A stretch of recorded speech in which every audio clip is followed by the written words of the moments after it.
കർത്താവിൻ്റെ പരിശുദ്ധ നാമം വാഴ്ത്തപ്പെടുമാറാകട്ടെ. ദൈവത്തിൻ്റെ വചനമെടുത്തുകൊണ്ട് പരസ്യമായി നിൽക്കുവാൻ ഒരിക്കൽ കൂടെ ആയുസ്സും ആരോഗ്യവും അവസരവും കൃപയും വചനവും പ്രാഗൽഭ്യവും ദാനമായി തന്ന കർത്താവിന് ഞാൻ സകല മഹത്വവും ബഹുമാനവും പുകഴ്ചയും ആരാധനയും അർപ്പിക്കുന്നു. ഈ അനുഗ്രഹിക്കപ്പെട്ട സമ്മേളനത്തിൻ്റെ ഈ രാത്രി യോഗത്തിൻ്റെ അധ്യക്ഷനായിരിക്കുന്ന ബഹുമാന്യനായ അനുഗ്രഹീതനായ എൻ്റെ സ്നേഹിതൻ പാസ്റ്റർ ഷാജി ദാനിയലിനായിട്ട് ദൈവത്തെ സ്തുതിക്കുന്നു. ഈ കോൺഫറൻസിൻ്റെ നേതൃത്വത്തിൽ നിന്ന് പ്രവർത്തിക്കുന്ന പ്രിയ ഷാജി പാസ്റ്റർ അഗപ്പെ, പ്രിയ ടിജു തോമസ്, മറ്റെല്ലാ ഉത്തരവാദിത്തപ്പെട്ട ഭാരവാഹികൾക്കും കർത്താവിൻ്റെ നാമത്തിൽ വന്ദനം. ഞങ്ങൾക്ക് കുടുംബമായിട്ട് ഈ കോൺഫറൻസിൽ വന്ന് പങ്കെടുക്കുവാൻ ഇതിൻ്റെ ഭാരവാഹികൾ ക്രമീകരണങ്ങൾ ചെയ്തതുകൊണ്ട് ഞാൻ അവരോട് നന്ദി പ്രകാശിപ്പിക്കുന്നു. എൻ്റെ പാസ്റ്റർ ഈ കോൺഫറൻസിലുണ്ട്. ഇന്നേക്ക് 35 കൊല്ലം മുമ്പ് പാസ്റ്റർ KM ജോസഫിൻ്റെ മകൻ ബിന്നി എൻ്റെ സുഹൃത്താണ്. അദ്ദേഹത്തെ കാണാൻ വേണ്ടി അവരുടെ വീട്ടിൽ ബൈബിൾ കോളേജിൽ ഞാൻ പോയപ്പോൾ 35 കൊല്ലം മുമ്പ് പാസ്റ്റർ KM ജോസഫ് എന്നോട് പറഞ്ഞു, ബൈബിൾ സ്കൂളിൽ ചേർന്ന് പഠിക്കണം, നിനക്കൊരു ശുശ്രൂഷയുണ്ടെന്ന്. ഞാൻ ആ നാളുകളിൽ പരസ്യങ്ങൾ നടത്തുകയും സുവിശേഷ പ്രവർത്തനങ്ങൾ ചെയ്യുകയും ചെയ്തിരുന്നു. എന്നാൽ ഈ വിധത്തിൽ ഒരു ശുശ്രൂഷയിലേക്ക് ഞാൻ വരുമെന്ന് വർഷങ്ങൾക്ക് മുമ്പ് ആത്മാവിൽ കണ്ട ആ അഭിഷിക്തൻ കുടുംബമായിട്ട് ഇവിടെയുണ്ട്. തൻ്റെ സാന്നിധ്യത്തെ ഓർത്ത് ഞാൻ ദൈവത്തെ സ്തുതിക്കുന്നു.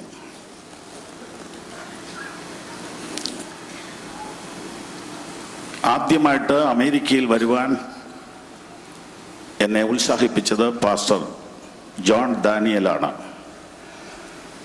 അതിന്നേക്ക് കൃത്യം 10 കൊല്ലം മുമ്പാണ്. 2007 PC നാക്കിന് വേണ്ടി വരുവാൻ അദ്ദേഹം എന്നെ നിർബന്ധിച്ചു. ഞാൻ 2 കാരണങ്ങൾ പറഞ്ഞു. ഒന്ന്, ഇംഗ്ലീഷ് നാട്ടിൽ പ്രസംഗിക്കത്തക്ക ഇംഗ്ലീഷ് പരിചയം എനിക്കില്ല. 2, മദ്രാസിൽ പോയി ഒരു വിസ സംഘടിപ്പിക്കുന്നത് അത്ര എളുപ്പവുമല്ല. പാസ്റ്റർ ജോൺ ദാനിയൽ എന്നോട് പറഞ്ഞു, ബാബു, ഞാൻ വിളിച്ചതൊരു നിയോഗത്തിലാണ്, ബ്രദർ പോകണം, കിട്ടുമെന്ന് പറഞ്ഞു. അങ്ങനെ ഞാൻ ആ മീറ്റിങ്ങിന് വന്നു. ആ ദൈവദാസൻ ഇപ്പോൾ നിത്യതയിൽ വിശ്രമിക്കുന്നു. തൻ്റെ മക്കൾ, ഫാമിലി മെമ്പേഴ്സ് ഇവിടെ കാണും. അവരെ ഓർത്ത് ഞാൻ ദൈവത്തെ സ്തുതിക്കുന്നു. ലോകമെമ്പാടും കർത്താവിൻ്റെ വേലയിൽ പ്രയോജനപ്പെടുന്ന, എന്നേക്കാൾ സീനിയറായ, എന്നേക്കാൾ പ്രധാനപ്പെട്ട ഉത്തരവാദിത്തങ്ങൾ വഹിക്കുന്ന അനുഗ്രഹീതരായ ഒരുപാട് ദൈവദാസന്മാർ ഇവിടെ ഇരിപ്പുണ്ട്. പേരെടുത്ത് പറയാൻ ഞാൻ ശ്രമിച്ചാൽ ചിലതെല്ലാം വിട്ടുപോകും. എല്ലാവരെയും ഞാൻ ബഹുമാനിക്കുന്നു, വന്ദനം പറയുന്നു. നിങ്ങളുടെ എല്ലാവരുടെയും പ്രാർത്ഥനയുടെ പിൻബലത്തോടുകൂടെ ഈ പ്രധാനപ്പെട്ട രാത്രിയിൽ ദൈവവചന ശുശ്രൂഷയ്ക്ക് വേണ്ടി ഞാൻ എന്നെ തന്നെ കർത്താവിൻ്റെ കരങ്ങളിൽ സമർപ്പിക്കുന്നു. ഇവിടെ അധ്യക്ഷൻ ഓർപ്പിച്ചതുപോലെ പരിശുദ്ധാത്മാവിൻ്റെ ശക്തമായ സാന്നിധ്യം എനിക്ക് ഈ മീറ്റിങ്ങിൽ അനുഭവിക്കാൻ പറ്റുന്നുണ്ട്. പ്രസംഗിക്കുമ്പോൾ മാത്രമല്ല, പാട്ടുപാടുമ്പോൾ, ഇവിടെ ആരാധിക്കുമ്പോൾ, ഇവിടെ സ്റ്റേജ് ഷോ, പ്രൊഫഷണലിസം ഒന്നും ഇവിടെ കണ്ടില്ല. ആത്മാവിൻ്റെ നടത്തിപ്പിൽ ഈ മീറ്റിംഗ് മൂവ് ചെയ്യുന്നത് എനിക്ക് മനസ്സിലാക്കാൻ കഴിഞ്ഞു. അതുകൊണ്ട് ഇന്ന് രാത്രിയിൽ പരിശുദ്ധാത്മാവിൻ്റെ സാന്നിധ്യത്തെ നിങ്ങൾ മനസ്സിലാക്കി ബഹുമാനിക്കണം. ഓക്കെ, ദൈവം നമ്മെ അനുഗ്രഹിക്കട്ടെ. ഞാനിവിടെ വന്നപ്പോൾ യൂട്യൂബിലൂടെയൊക്കെ വചനം കേൾക്കുന്ന ഒരുപാട് ആളുകളെ കണ്ടു. വിശേഷാൽ ഇന്നലെ ഒരു സന്തോഷ വാർത്തയുണ്ടായി. ഓർത്തഡോക്സ് വിഭാഗത്തിൽ നിൽക്കുന്ന ഒരു സഹോദരി ഇവിടെ വന്ന് ദൈവവചന ഏറ്റുപറഞ്ഞ് രക്ഷാനിർണയം പ്രാപിച്ച് മടങ്ങിപ്പോയി. അവരെ ആരാധനയ്ക്ക് വിടാൻ അനുവദിക്കുന്നില്ല, എങ്കിലും അവർക്ക് വചനം കേൾക്കാനുള്ള സാധ്യത ദൈവം ഇങ്ങനെ ഈ ഇൻ്റർനെറ്റിൽ കൂടെ കൊടുത്തതുകൊണ്ട് ഒരുപാട് കാലത്തെ ആഗ്രഹം സാധിച്ചവർ ഇന്നലെ മടങ്ങിപ്പോയി. എനിക്ക് ഏറ്റവും സന്തോഷം തോന്നിയത് അതാണ്. ആത്മാക്കൾ രക്ഷിക്കപ്പെടുന്നതിനേക്കാൾ വലിയ കാര്യം എന്താ ഉള്ളത്? നമുക്കെന്താ ഈ യോഗത്തിൽ നടക്കേണ്ടത്? സ്തോത്രം. എന്താണ് ഈ മെസ്സേജ് കൊണ്ട് നമുക്ക് സാധിക്കേണ്ടത്? ഇപ്പോൾ ഞാനിവിടെ നിൽക്കുമ്പോൾ ഞാൻ ശുശ്രൂഷിക്കുന്ന പിറവം ചർച്ചിലെ പ്രിയപ്പെട്ടവർ ദിവസങ്ങളായി ഈ മീറ്റിങ്ങിന് വേണ്ടി പ്രാർത്ഥനയിലാണ്. ഞാൻ അവരുടെ വന്ദനം പറയുന്നു. എൻ്റെ ചില സഹശുശ്രൂഷകന്മാർ ഈ 29, 30, 1, 2, 3 ഉപവാസത്തിലിരിക്കുകയാണ്. ഈ മീറ്റിങ്ങിന് വേണ്ടിയാണ്. വലിയ പ്രതീക്ഷ ഈ മീറ്റിങ്ങിനെ കുറിച്ച് എല്ലാവർക്കും ഉണ്ടായിരുന്നു. അതുകൊണ്ടാണ് നിയന്ത്രിക്കാൻ മേലാതെ ആൾക്കാരൊക്കെ വന്ന് താഴെയൊക്കെ ഇച്ചിരി ബുദ്ധിമുട്ടൊക്കെ ഉണ്ടായത്. വലിയ പ്രതീക്ഷ ഈ യോഗത്തിലുണ്ട്. എന്താണ് ഈ യോഗത്തിൽ നമുക്ക് സംഭവിക്കേണ്ടത്? എന്താ നമുക്ക് ഈ മീറ്റിങ്ങിലൂടെ വേണ്ടത്? എന്താ? ഇന്നലെ പകല് ഈ മൂലക്കല്ലിനെ കുറിച്ചുള്ള ആധികാരികമായ സിസ്റ്റമാറ്റിക് ആയിട്ടുള്ള സെമിനാർ നടന്നു. ഞാനതിൽ പങ്കെടുത്തു, ഞാനത് റെക്കോർഡ് ചെയ്തു. നമുക്കിന്ന് ഈ മീറ്റിംഗ് കൊണ്ട് എന്ത് സംഭവിക്കണം? ദൈവം എന്താണ് പ്രതീക്ഷിക്കുന്നത്? അമേരിക്കയിലുള്ള മലയാളികളോട് ദൈവത്തിന് എന്താ സംസാരിക്കാനുള്ളത്? Praise the Lord, praise the Lord, praise the Lord, praise the Lord. ദൈവത്തിന് എന്താ നമ്മോട് സംസാരിക്കാനുള്ളത്? അതറിയാൻ വേണ്ടി ഒന്ന് പ്രാർത്ഥിക്കാവോ? ദൈവം തരുന്ന ഒരു ദൂതിന് വേണ്ടി ഒന്ന് പ്രാർത്ഥിച്ചാട്ടെ. കൈ ഉയർത്തിപ്പിടിച്ച് പ്രാർത്ഥിക്കാൻ പറ്റുന്നവരൊക്കെ കൈ ഉയർത്തിപ്പിടിച്ച് പ്രാർത്ഥിച്ചാട്ടെ. അല്പം നേരം വായ തുറന്ന് സ്തോത്രം ചെയ്ത് പ്രാർത്ഥിച്ചാട്ടെ. കൈ ഉയർത്തിപ്പിടിച്ച് പ്രാർത്ഥിക്കാൻ പറ്റുന്നവർ മാത്രം കൈ ഉയർത്തിപ്പിടിച്ച് സ്തോത്രം ചെയ്താട്ടെ. സ്തോത്രം, വായ തുറന്ന്.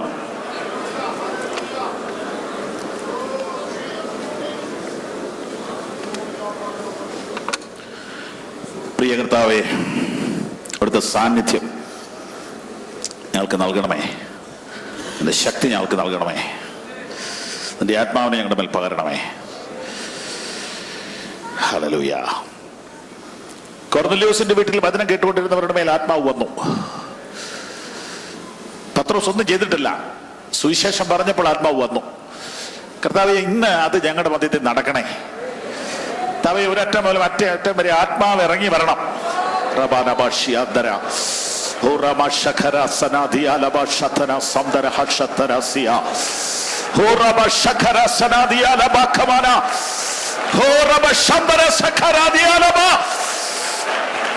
ഇരുട്ടിന്റെ സകല വ്യാപാരങ്ങളും യേശുവിന്റെ നാമത്തിൽ ഇതിനകത്ത് നിർവീര്യമാകട്ടെ.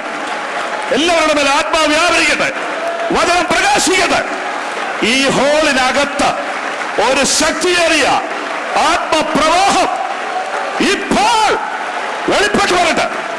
ഒരാൾ പോലും അന്യപ്പെട്ടിരിക്കരുത്.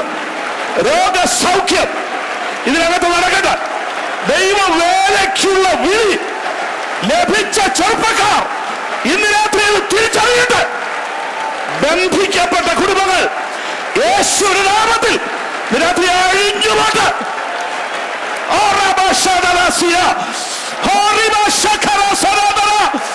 അഭിഷേകം, അഭിഷേകം, അഭിഷേകം. മുഖങ്ങൾ ഒടിക്കുന്ന ഒരു അഭിഷേകം. അസ്ഥികളെ ജീവിപ്പിക്കുന്ന ഒരു കാറ്റ്.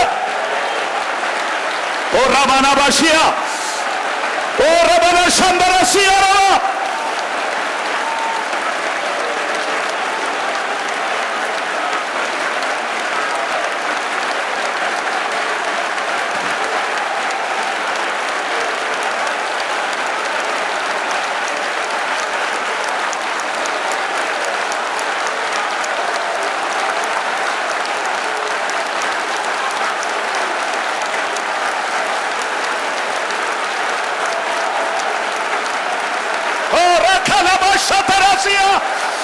ഏറ്റെടുക്കണ സമയ, ഏറ്റെടുക്കണ സമയ.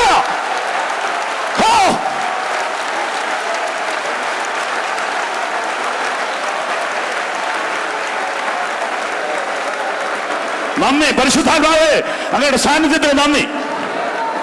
യേശുവിന്റെ നാമത്തിൽ തന്നെ കരങ്ങൾ ഉയർത്തി ശക്തിയോടെ ഹല്ലേലൂയ പറഞ്ഞിട്ട്. യേശു മൂലക്കല്ലാണെങ്കിൽ നമ്മൾ എന്ത് ചെയ്യണം? നമ്മൾ ആരാണ്?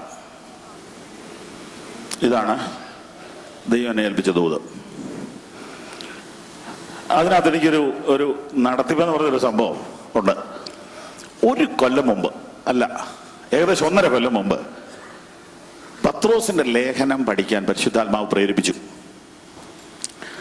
അങ്ങനെ പഠിച്ചുകൊണ്ടിരിക്കുമ്പോൾ അത് ഈ അമേരിക്കയിലോട്ട് ആദ്യം പ്രസംഗിച്ച് ബോസ്റ്റൺ പ്രയർ ലൈനിലൂടെ പിറവത്തിരുന്നുകൊണ്ട് സമയം കിട്ടുമ്പോൾ ഒരു അരമണിക്കൂർ മെസ്സേജ് പത്രോസിന്റെ ലേഖനത്തിൽ നിന്ന് ഇങ്ങനെ കൊടുത്തുകൊണ്ടിരുന്നു. അതിനകത്തൊരു അസാമാന്യ റെവലേഷൻ ദൈവം തരാൻ തുടങ്ങിയപ്പോൾ ഞാൻ എറണാകുളത്തും പരിസരത്തൊക്കെ ഉള്ള സഹോദരന്മാരുമായിട്ട് ഷെയർ ചെയ്തു. അങ്ങനെ എറണാകുളം ടൗൺ ഹാൾ വാടകയ്ക്ക് എടുത്ത് ഇപ്പോൾ 1.5 വർഷമായിട്ട് ആ ക്ലാസ് നടന്നുകൊണ്ടിരിക്കുക. മാസത്തിൽ ഒരു ക്ലാസ്. പത്രോസിന്റെ ലേഖനത്തിൽ എന്താ വിഷയം? പത്രോസിന്റെ ലേഖനത്തിലെ വിഷയം 3 കാര്യമാണ്. 1, കഷ്ടങ്ങളിൽ പ്രത്യാശ. 2, വിശുദ്ധ ജീവിതത്തിന്റെ തികവ്. 3, യേശുവിന്റെ മടങ്ങി വരവ്.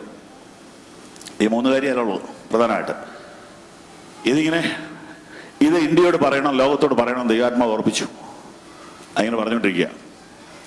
അവിടെ വന്നപ്പോൾ അതേ പുസ്തകത്തോട് ബന്ധപ്പെട്ടതാണ് ഇവിടുത്തെ തീം. 1 പത്രോസ് 2-ാം അധ്യായം ഞാൻ വായിക്കാം. മനുഷ്യർ തള്ളിയതെങ്കിലും, അധ്യക്ഷൻ ഇവിടെ ഓർപ്പിച്ചു, മനുഷ്യർ തള്ളിയതെങ്കിലും ദൈവസന്നിധി ശ്രേഷ്ഠവും മാന്യവുമായ ജീവനുള്ള കല്ലായി അവന്റെ അടുക്കൽ വന്നിട്ട് നിങ്ങൾ ജീവനുള്ള കല്ലുകൾ എന്ന പോലെ ആത്മീയ ഗ്രഹമായ യേശുക്രിസ്തു മുഖാന്തരം ദൈവത്തിന് പ്രസാദമുള്ള ആത്മീയ യാഗം കഴിപ്പാൻ തക്ക വിശുദ്ധ പുരോഹിത വർഗമാകേണ്ടതിന് പണിയപ്പെടുന്നു. ആമേൻ. ഞാൻ ശ്രേഷ്ഠവും മാന്യവുമായ ഒരു മൂലക്കല്ല് സിയോനിൽ ഇടുന്നു. അവനിൽ വിശ്വസിക്കുന്നവൻ ലജ്ജിച്ചു പോകുകയില്ല. ഇവിടെ ഞാൻ പരിശുദ്ധാത്മാവ് എന്നെ കാണിച്ച കാര്യം പറയട്ടെ. ഒന്നാമത്തെ ചിന്ത, യേശു മൂലക്കല്ലാണെങ്കിൽ നമ്മൾ ജീവനുള്ള കല്ലുകളാകണം. ഇവിടെ പറഞ്ഞിരിക്കുന്നത് ജീവനുള്ള കല്ലാകുന്നത് എങ്ങനെ? ജീവനുള്ള കല്ലായ അവൻ്റെ അടുക്കൽ വന്നിട്ട് നിങ്ങളും ജീവനുള്ള കല്ലുകൾ എന്ന പോലെ. അപ്പൊ ഇങ്ങനെയല്ലേ പറയേണ്ടത്? യേശുവിനെ പോലെ എന്നല്ലേ? ജീവനുള്ള കല്ലായ അവൻ്റെ അടുക്കൽ വന്നിട്ട് നിങ്ങളും ജീവനുള്ള കല്ലുകൾ എന്ന പോലെ. കല്ലിന് ജീവനില്ലെന്ന് നമുക്കറിയാം. പുതിയ നിയമത്തില് ഒരു 500 കല്ല് ഒരുമിച്ച് കാണുന്ന ഒരു സ്ഥലമുണ്ട്. നിങ്ങൾക്ക് ഓർമ്മയുണ്ടോ? യോഹന്നാന്റെ സുവിശേഷം 8-ാം അധ്യായത്തിലാണ് 500 കല്ല് ഒരുമിച്ച് വന്ന് ഓരോരുത്തർ ഓരോ കല്ലാണ് കൊണ്ടുവന്നിരിക്കുന്നത്. ഇത് കൊല്ലാനുള്ള കല്ല, ജീവിപ്പിക്കാനുള്ള കല്ലല്ല. ഒരു പാവപ്പെട്ട സ്ത്രീയെ എറിഞ്ഞു കൊല്ലാനാ. വന്നവരുടെ എല്ലാം കൈ കല്ലുണ്ട്, വന്നവരെല്ലാം മാന്യന്മാരാ. അങ്ങനെ കൊല്ലുന്ന കല്ലുമായിട്ട് 500 പേര് നിൽക്കുമ്പോൾ ജീവനുള്ള കല്ല് എഴുന്നേറ്റു. Price the Lord, praise the Lord. കൊല്ലുന്ന വല്ല കല്ലുകൊണ്ട് ഇന്ന് താഴെ ഇട്ടേക്കണം. Price the Lord. ഈ മറ്റുള്ളവരെ ഉപദ്രവിക്കുന്ന ആ ഒരു ശുശ്രൂഷ തുടരണോ? നിങ്ങളുടെ പിള്ളേർ വിശ്വാസത്തിൽ നിന്ന് പോകണമെന്ന് ആഗ്രഹമുള്ളവരൊക്കെ കൈപോക്കിക്ക്. അല്ല, മനസ്സിലായല്ലോ? സ്തോത്രം. നിങ്ങളുടെ പിള്ളേർ വിശ്വാസത്തിൽ നിന്ന് നശിച്ചു പോകണം, വല്ല ക്ഷേത്രത്തിലും പോയി കല്യാണം നടത്തണമെന്ന് ആഗ്രഹമുള്ളവർ കൈപോക്കാനാ പറഞ്ഞേ. അങ്ങനെയുള്ളവർ ഒരു കാര്യം ചെയ്ത് വെച്ചാൽ മതി. തച്ചിനിരുന്ന് ഉപദേശിമാരെ വിമർശിച്ചാൽ മതി. തച്ചിനിരുന്ന് ദൈവദാസന്മാരെ ചെയ്യാവുന്ന ഉപദ്രവം ചെയ്തുകൊണ്ടിരുന്നാൽ മതി. നിങ്ങളുടെ തലമുറ വിശ്വാസത്തിൽ നിന്ന് പൊക്കോളൂ. ഉറപ്പാ. ഇതൊരു പ്രവചനം പോലെ എഴുതി വെച്ചു. സ്തോത്രം. അത് മാത്രം ചെയ്തേച്ചാൽ മതി. അത് മാത്രം, വേറെ അധികം ഒന്നും ചെയ്യണ്ട. സ്തോത്രം.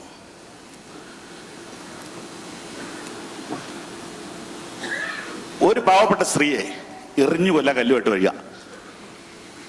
കേരളത്തിലെ ഗവൺമെന്റിനെ പോലും കിടുകിട വിറപ്പിച്ച ഒരു മരണം പെരുമ്പാവൂർ നടന്നു. ഒരു ദളിത് പെൺകുട്ടി, കേസ് തെളിഞ്ഞുകൊണ്ടിരിക്കുകയാന്ന് തോന്നുന്നു. അപ്പൊ ഈ സ്ത്രീ പീഡനം ഇന്ന് തുടങ്ങിയതല്ല, അന്നേ തുടങ്ങിയതാണ്. യോഹന്നാൻ സുവിശേഷം 8-ാം അധ്യായത്തിലെ ആ സ്ത്രീ ദളിത് എന്ന് പറയാനൊക്കെ അല്ലെങ്കിലും പറയാമെന്ന് എനിക്ക് തോന്നുന്നു. കാരണം ഒരു പഞ്ചായത്ത് മുഴുവൻ ആ സഹോദരിക്ക് എതിരായിട്ട് ആരും ഒരു വാക്ക് പറഞ്ഞില്ലല്ലോ. അതൊരു മോഷണ കുറ്റമായിരുന്നെങ്കിൽ പുള്ളിക്കാരത്ത് തന്നെ ചെയ്തതാന്ന് പറയായിരുന്നു.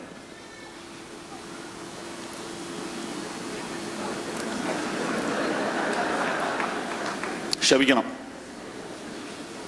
അതിനെ എറിയണ്ടെന്ന് പറയാൻ ആരും ഉണ്ടായില്ലല്ലോ. യേശുമ്പരാനെ കൊടുക്കാനും കൂടിയാ പരിപാടി.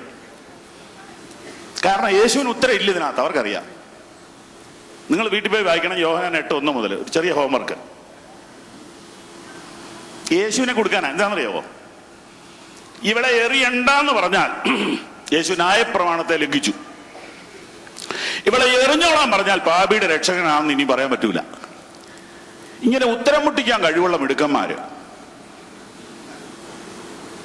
പരീശന്മാരുടെ കൂട്ടത്തിലുണ്ട്. അവർക്ക് ബൈബിൾ അറിയാം, അതതിന്റെ ഗുണം. പുസ്തകം നൂർത്ത് പിടിച്ചോണ്ടാ വരുന്നത്. നിന്റെ വേദപാണ്ഡിത്യം നിന്നെ നരകത്തിലാണ് എത്തിക്കുന്നെങ്കിൽ നിന്നേക്കാൾ ഭാഗ്യവാൻ എഴുത്തുമായനെ അറിയാത്ത പാവപ്പെട്ട വിശ്വാസിയായിരിക്കും. സ്വത്രം പുസ്തകം നൂർത്ത് പിടിച്ചത് ഈ പുസ്തകം പറയുന്നത് ഇവിടെ എറിഞ്ഞു കൊല്ലണമെന്ന് യേശുവിന് എന്നാ മറുപടിയാ ഉള്ളേ? ആ മറുപടി ഇപ്പൊ പലരും പറയുന്നുണ്ട്, പാർലമെന്റിലും പറയുന്നുണ്ട്, പാപം ഇല്ലാത്തൊരു കല്ലെറിയട്ടെ. പക്ഷെ ആ മറുപടി ആദ്യം പറഞ്ഞത് യേശുവാ. കഴിഞ്ഞ കൊല്ലത്തെ കേരള അസംബ്ലിയില് ഈ ബൈബിൾ പ്രഭാഷണമായിരുന്നു കൂടുതൽ. ചാകാത്ത പുഴുവും കെടാത്ത തീയുള്ള നരകത്തിൽ ഡാഷ് മന്ത്രി പോകുമെന്ന് പ്രതിപക്ഷ നേതാവ് പറഞ്ഞ പ്രസംഗം അത് മതി പരസ്യത്തിന്. വേറെ എന്നെ കൂടുതൽ എന്നാ പറയാനുള്ളത്?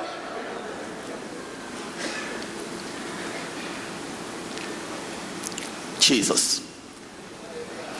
യേശു എഴുന്നേറ്റൊരു മറുപടി പറയാ. എറിയുന്നതിന് കുഴപ്പമില്ല. എറിയുന്നതിന് എന്താ കുഴപ്പം? പക്ഷെ എറിയ യോഗ്യത വേണം.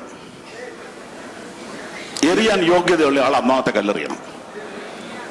ആദ്യത്തെ കല്ലെറിയണമെങ്കിൽ നീ പാപം ചെയ്തില്ലായിരിക്കണം. ഇത് പറഞ്ഞ യേശു കീഴോട്ട് പിരിഞ്ഞു. എഴുതുക, ഏതാണ്ട് ആധാരം എഴുതുന്ന പോലെ എഴുതുക. എന്നോട് എത്ര പേര് ചോദിച്ചിട്ടുണ്ടെന്നറിയാം, എന്നാ ഈ താഴെ എഴുതിയെന്ന്. ഞാൻ പറഞ്ഞു, എന്റെ പൊന്നച്ഛനെ ഈ പ്രിന്റ് ചെയ്ത് തന്നെ എന്നാന്ന് പഠിച്ചോ? ഇത് പഠിച്ചോ? അല്ല, അത് പിന്നെ പഠിക്കാം. മണ്ണിൽ എഴുതിയതെന്ന് അതറിഞ്ഞിട്ട് ഇതറിയാമെന്ന് പറഞ്ഞിരിക്കുക. എന്നോട് ചോദിച്ചവരോടെല്ലാം എനിക്ക് ഒരു ഉത്തരവേ ഉള്ളത്. ഇപ്പൊ പൊതുവെ പറഞ്ഞാൽ എളുപ്പമുണ്ടല്ലോ, ഉത്തരം എന്നാന്ന് അറിയാൻ മേല. എന്നാ അവിടെ പറഞ്ഞിട്ടില്ല, അതുകൊണ്ട് അല്ല. എന്നാൽ ഊഹിക്കാൻ മേല, നിങ്ങൾ ഊഹിച്ചോ. എന്നാ പിന്നെ എന്താ എഴുതിയെന്ന് ഞാൻ പറയുന്നില്ല, എന്തിനാ എഴുതിയെന്ന് ഞാൻ പറയാം. എന്തിനാ എഴുതിയെന്ന് പറയാം. യേശു ഇങ്ങനെ എഴുതിയത് കൊണ്ടാണ് ഇവർക്ക് പോകാൻ പറ്റിയത്. ഡോർ തുറന്നു കൊടുത്തതാ. ഇങ്ങനെ ഇരുന്നാൽ 10,000-ന്റെ ബൾബ് ഇട്ട പോലെ കണ്ണുമായിട്ട് ഈശോമിശ ഇങ്ങനെ ഇരുന്നാൽ കോളറൊക്കെ ഉയർത്തിപ്പിടിച്ച് ഈ സ്ത്രീയെ എറിയാൻ വന്നവർ എങ്ങനെ തിരിച്ചു പോകും? പോകാനും പറ്റിയില്ല, എറിയാനും പറ്റിയില്ല. ഒരു ദിവസം മുഴുവൻ ആ ഇരിപ്പിരിക്കും. അതിന് കർത്താവ് പൊക്കോട്ടെന്ന് ഓർത്ത് കണ്ണടച്ച. ഇങ്ങനെ കണ്ണടച്ചാ നമ്മൾ ഇവിടം വരെ വന്നത്.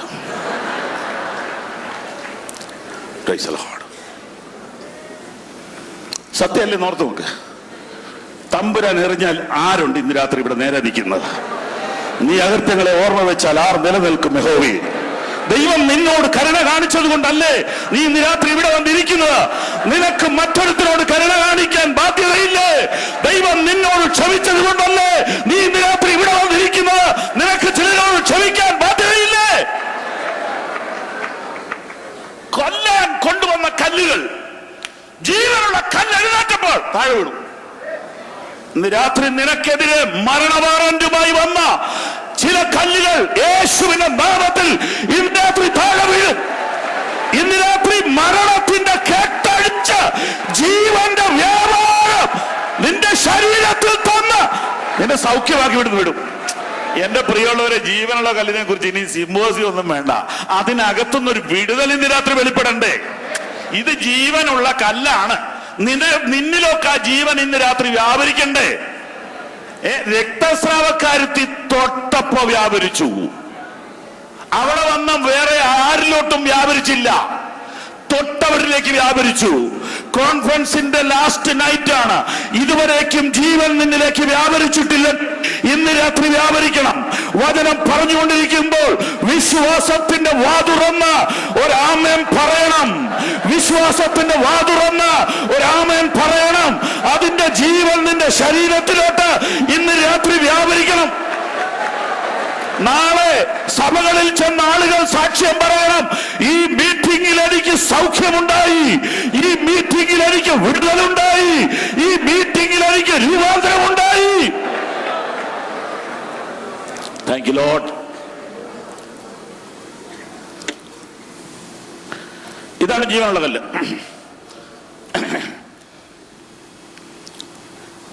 യേശു എഴുത്ത് നിർത്തിയത് എപ്പോഴാണ് നിങ്ങൾക്ക് വീട്ടിൽ പോയി വായിച്ചാൽ അറിയാം. ഇവരെല്ലാം പോയി തീർന്നപ്പോൾ എഴുത്തും നിർത്തി. ഇവര് വരുന്നതുകൊണ്ട് എഴുതാൻ തുടങ്ങി, ഇവര് പോയി കഴിഞ്ഞപ്പോൾ എഴുത്തും നിർത്തി. അത് കഴിഞ്ഞ് തലമുക്കി നോക്കിയപ്പോൾ ആ സഹോദരി മാത്രമുണ്ട്. ആരും നിന്നെ ശിക്ഷ വിധിച്ചില്ലേ? ഇല്ല, ഞാൻ നിന്നെ ശിക്ഷിക്കുന്നില്ല. എന്തുകൊണ്ട്? നിന്റെയും കൂടെ ശിക്ഷ ഏൽക്കാനാണ് ഞാൻ വന്നത്. സ്വതം അവന്റെ അടുക്ക വന്നിട്ട്, ജീവനുള്ള കല്ലായ അവന്റെ അടുക്ക വന്നിട്ട് നിങ്ങൾ ജീവൻ പ്രാപിക്കണം. അവന്റെ അടുക്ക വന്ന് ജീവൻ പ്രാപിക്കണം. അവന്റെ അടുക്ക വന്ന് ജീവൻ പ്രാപിക്കണം. അപ്പൊ യേശുവിനെ പോലെ ആകാൻ പറ്റുമോ? പറ്റുമെന്നൊരു സൂചന ഇല്ലേ അവിടെ? അവന്റെ അടുക്കൽ വന്ന് ജീവൻ പ്രാപിക്കണം. സ്തോത്രം. അവന്റെ അടുക്കൽ വന്ന് ജീവൻ പ്രാപിക്കണം. അവനെ പോലെ നമുക്കാകാൻ പറ്റുമോ? പറ്റുകയില്ലെന്ന് നമ്മളിങ്ങനെ പറഞ്ഞ് അങ്ങനെ ആക്കുക. പക്ഷെ ബൈബിൾ എന്നാ പറയുന്നത്? യോഹന്നാന്റെ ലേഖനത്തിൽ, 1-ാമത്തെ ലേഖനത്തിൽ 5 പ്രാവശ്യം പറയുന്നുണ്ട് നാം അവനെ പോലെ എന്ന്. 2-ാം അധ്യായത്തിന്റെ 6-ാം വാക്യം, അവനിൽ വസിക്കുന്നു എന്ന് പറയുന്നവൻ അവൻ നടന്നതുപോലെ നടക്കേണ്ടതാകുന്നു. ഇനിയും വായിക്കാൻ സമയമെടുക്കാതെ ഞാനങ്ങ് പറയാം. അവൻ വെളിച്ചത്തിൽ ഇരിക്കുന്നത് പോലെ നാം വെളിച്ചത്തിൽ നടക്കുന്നു എങ്കിൽ, അപ്പൊ അവനെ പോലെ, അവൻ നടന്നതുപോലെ, അവൻ ഇരുന്നതുപോലെ, അവൻ ക്ഷമിച്ചതുപോലെ, അവൻ സ്നേഹിച്ചതുപോലെ, അപ്പൊ യേശുവിനെ പോലെ നമ്മളാകണമെന്നല്ലേ അതിൻ്റെ അർത്ഥം? അപ്പൊ യേശു മൂലക്കല്ലാണെങ്കിൽ നമ്മൾ ജീവനുള്ള കല്ല്. സ്തോത്രം. കല്ലുകളെ തമ്മിൽ യോജിപ്പിക്കുന്നത് സിമന്റാണ്. യേശുവിനോട് ചേർന്ന് നമ്മളെ ഇങ്ങനെ വെച്ചാൽ എല്ലായിടത്തും കൂടെ വ്യാപരിക്കുന്ന ഒരു സിമന്റ്, എല്ലായിടത്തും കൂടെ വ്യാപരിക്കുന്ന ഒരു കറണ്ട്, എല്ലായിടത്തും കൂടെ വ്യാപരിക്കുന്ന ഒരു പവറുണ്ട്. അത് പരിശുദ്ധാത്മാവാ. അപ്പൊ പരിശുദ്ധാത്മ നിറവിലേ ഈ പണി പൂർത്തീകരിക്കപ്പെടത്തുള്ളൂ. ഇതാണ് എഫേസ്യ ലേഖനം പറഞ്ഞത്, ആത്മാവിനാൽ ഒന്നിച്ച് പണിതു വരുന്നു. അപ്പൊ ആത്മനിറവ് വളരെ പ്രധാനപ്പെട്ട കാര്യമാണ്. ആത്മനിറവിലെ നമുക്ക് ആ ക്രിസ്താനുരൂപം പ്രാപിക്കാൻ കഴിയത്തുള്ളൂ. സ്തോത്രം. അങ്ങനെയാണെങ്കിൽ നാം ശക്തിയിൽ അവനോട് തുല്യരാകണം. യോഹന്നാന്റെ സുവിശേഷത്തിൽ ഒരു മനോഹരമായ വാക്യമുണ്ട്.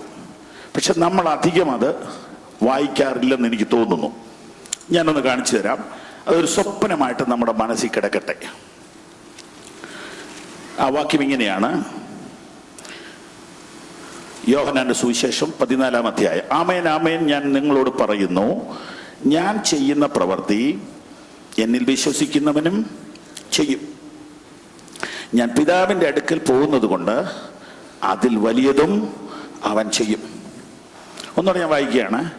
ആമേൻ ആമേൻ ഞാൻ നിങ്ങളോട് പറയുന്നു, ഞാൻ ചെയ്യുന്ന പ്രവൃത്തി എന്നിൽ വിശ്വസിക്കുന്നവനും ചെയ്യും. ഞാൻ പിതാവിന്റെ അടുക്കൽ പോകുന്നത് കൊണ്ട് അതിൽ വലിയതും അവൻ ചെയ്യും. സ്തോത്രം. ലോകത്തിൽ ഒരു നേതാവും ഇങ്ങനെ പറയത്തില്ല, എന്നിൽ വിശ്വസിക്കുന്നവൻ ഞാൻ ചെയ്ത പ്രവൃത്തി ചെയ്യും.